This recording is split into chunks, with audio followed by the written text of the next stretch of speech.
Akajonim meni erkalar. Meni qolim esa uning asbobida edi.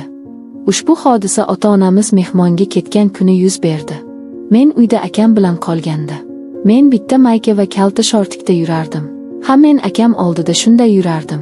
Aniqroq qilib aytsam, onam, otam bilan ajrashgandan keyin haligi joyi qichib bermagan odami qolmadi. Menimcha shu, qo'shnini kuchugidan boshqa hammaga berdi. Keyin onam bir erkakka turmushga chiqdi.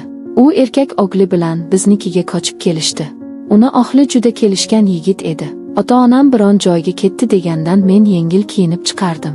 Bir kuni yana yolg'iz qoldik. Ota-onam mehmonga ketishgandi. Men ichi ko'rinadigan mayka kiydim va kalta shortida uning xonasiga kirdim. Men kirganimda u kiyimsiz yotardi.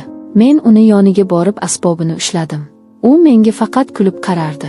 Men mazza qilib sordim. O'gay akam esa meni erkalar, sochlarimdan silardi. Va o'sha kuni u meni har xil uslubda qildi. Bu haqiqiy mazza edi.